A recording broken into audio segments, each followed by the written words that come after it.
Thank you for joining us at Miniature Wargaming Labs. I just recently picked up a copy from Barnes & Noble of new Warhammer Age of Sigmar board game, Crypthunters. Now this just came out, and you can only get these at Barnes & Noble's. This is $40. If you remember, you get a little discount. But let's see what you get inside the box here. Alright, so it looks like we have the game board, the rule book, and all the cards nice and loose in there, all rolling around. I don't know why they did that, but one thing I wanted to point out is normally in most Games Workshop boxes there's a piece of art between the sprues and the material inside to prevent dinging in the material. Of course, the piece of art absorbs it, and it's normally always the side you want to display gets damaged.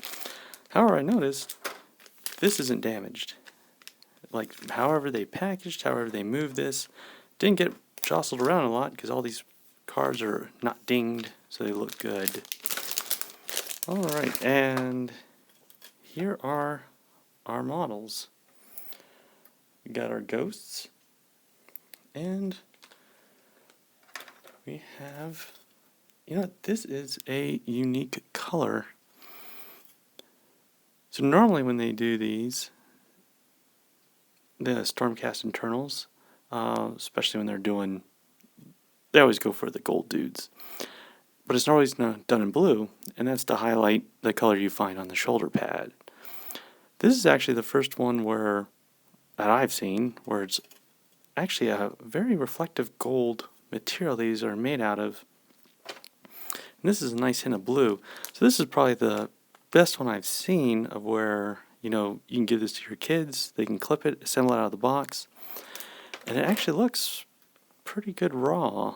I mean, I'll still paint mine because that's how I'm built, and I'll definitely clean the mold lines and glue this.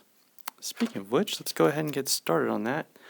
Crack open the rule book and see how this game, compares to the other ones. Games Workshop's putting out a lot of stuff in Barnes & Noble's now, and I always buy it. But let's see how this one does. Now we're back. So, this is what our game will look like in the box.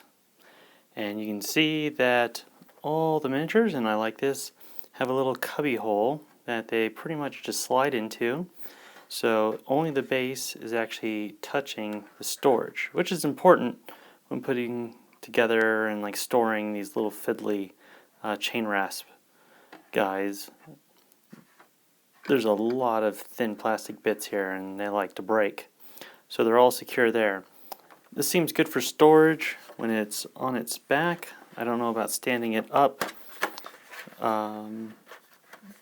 The tiles actually fit in there pretty snugly, but you're relying on the book, the rule book, sitting on top in case you ever take this on a plane or you're on a long trip. Shaking this around, I'm just not comfortable with that, so keep it on its back so you can see the tiles stay in there and they'll set down. You have a little slot for all your tokens, your 3 attack dice, and your card deck. So let's talk about the game. So this is a game of tiles. So the idea is that your Stormcast internals are going into a dungeon catacomb underneath their city, and they've got to explore it and get to this thing called the Illuminator, which is this tile. So at the beginning of every game, you will set up your Stormcast Eternals on this specific tile. This is basically, they're getting lower down. This is the entrance tile, so this is where in every game they're going to start. Now this is an adversarial game, so it's going to be you and another individual. One person will play the Stormcast Internals, the other will play the Night Hunt. And the idea is, once this tile is placed, Stormcast Eternal will place their characters, and the Chain Rasp Nighthaunt character, he will get to place all the tiles. And what's interesting about this is that the legend behind this dungeon is that it's a constantly shifting tunnels, very similar to Blackstone Fortress board game that Games Workshop makes their Deadly Alliance expansion, of where the tiles can move around. But here, not every tile, not every game is going to play the same. So the Chain Rasp Nighthaunt character has a lot of freedom in drawing and placing tiles, because what you're going to do is, I've laid out these 3 tiles. They're special. So you've got your entrance tile. That's always going to get played. You take your illuminator. This is where you want to get in the end. But before you can unlock the illuminator room, you need to get to the winch room and collect the winch token, which allows you to manipulate this. We'll talk about the staircase later. You then take the other tiles and you shuffle them up. So this is going to make every game different, and make sure they can't see how the tiles are going, but you shuffle them up. The illuminator always goes on bottom. The winch tile is in there somewhere, and that is basically a tile deck. And as the Stormcast Internals travel throughout the dungeon, the Chain Rasp player, Nighthaunt player, gets to lay down new tiles. Now, if you're wondering, well, how big of a table am I going to need? As you progress through the dungeon, if you lose line of sight, if the Stormcast Internal players lose line of sight to any of the other dungeon tiles, they get removed. However, they don't get shuffled into the deck. They just go into a discard tile pile. So that means the Stormcast Internals have to constantly keep moving and going through the various tunnels, so that the Nighthaunt player is forced to draw tiles and keep putting them down. However, that's not such a bad thing, because certain tiles, such as the Abyss or this haunted one here, they hurt the Stormcast player. So you could see that the Nighthaunt player can throw traps in front of the way. And even though there's only 10 models, the Nighthaunt character in essence has unlimited number of Nighthaunts. As soon as they're killed, they get recycled, and there's a certain process as they get dealt back into the game. And remember, you can't go down the last tile, the illuminator tile, until you get to the winch room, which is somewhere in this deck. So are you going to find it early? Are you going to find it late? No matter what, you got to find it. And you might be wondering, if the party gets too separated and it's time to remove tiles, well, you get to pick which Stormcast player gets lost in the dungeon and no longer gets to play. So that's pretty interesting. That encourages you to keep your Stormcast team tight.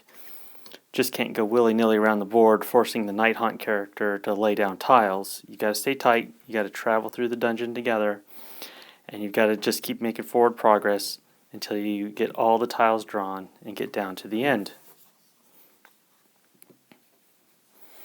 Now, that seems simple enough, and let's look at the rules here.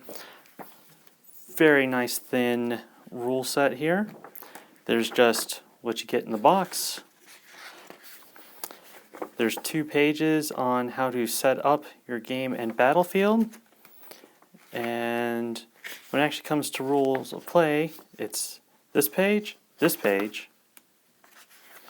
and this page. That's it. 4 pages is how you play the game. Everything else is explained on your cards. So there are the Nighthaunt cards there, and each Stormcast model has a set of cards going with it. And what's really nice for each player is the round sequence. So add tiles, Stormcast go, remove tiles, Chain Rasp go. Well, Chain Rasp get reinforcements, then Chain Rasp get to go. So that's helpful. And then each side gets their own deck of cards, get 3 cards. You get to play these. They hurt the opponent, help you, each side. From what I read the rules, you only get 3 cards at a time. You don't get to keep on drawing out of this deck, which is fine. That keeps it much simpler. So this is a very fun, light little game. Gives you a chance to find out if anyone you know enjoys Games Workshop. This is one of those intro feeder games. It's $40 at Barnes & Noble. You can only get it there when you're in the US. But this could be the start of your army, either for the Night Hunt or for the Stormcast Internal. It's a fun game, not too complicated, very short rule set.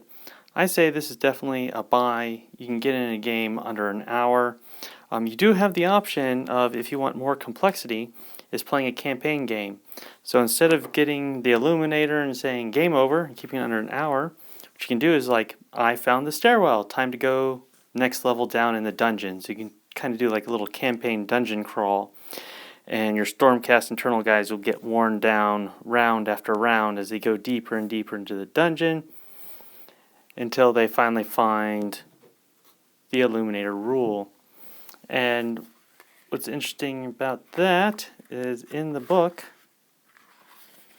besides the assembly instructions, they have how to do a campaign system, so a longer one, and then fun little achievements and burdens when you get too beat up going down. So win a game. Basically, some of these are hard to achieve, but that's the idea. You get a lot of use out of this game set. Is it something you'd play day after day for years? Probably not, but you got nice models at a good price per model. You got a light little intro game to get people, fill them out if they're interested. So I love these little Barnes & Noble exclusive sets. I think they're buys. So I'm going to force my family to play this game. And as I play with my toys, you enjoy your day. Thank you for joining us at Miniature Wargaming Labs. And we'll see you next time.